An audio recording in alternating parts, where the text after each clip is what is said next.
Hi అండి. ఈరోజు ఉప్పుడు పిండి ఎలా చేసుకుందాం చూద్దాం. పులుసు ఉప్పుడు పిండి అండి, పులిహోర టైప్లో ఉంటుంది. ఫస్ట్గా ఒక గ్లాసున్నర వాటర్ పోసుకుని కొంచెం ఉప్పు వేసుకుని శనగపప్పు వేసుకోండి. తర్వాత మరిగిన తర్వాత కొంచెం కొబ్బరి, ఒక గ్లాస్ ఊరినొక వేసుకోండి. వేసుకుని తిప్పండి. తర్వాత వేరే ప్యాన్ పెట్టుకుని తాలింపులు వేసేసుకోండి.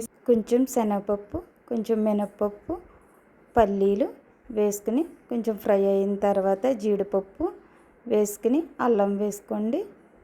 ఫ్రై అయిన తర్వాత పచ్చిమిర్చి, కరివేపాకు, కొత్తిమీర వేసుకుని ఒకసారి కలుపుకుందామండి. కలిపిన తర్వాత ఇందాక చేసాం కదండి, దాన్ని దీంట్లో వేసుకుందామండి. వేసుకుని కలుపుకొని చిటికెడు పసుపు వేసుకుందామండి. నిమ్మకాయ తీసుకుని రసం పిండుకుందామండి. నిమ్మకాయ కన్నా మనం పులుపు ఉంటుంది కదండి, చింతపండుతో చేసేది, అది వేసుకుంటే ఇంకా బాగుంటుంది. అంతే.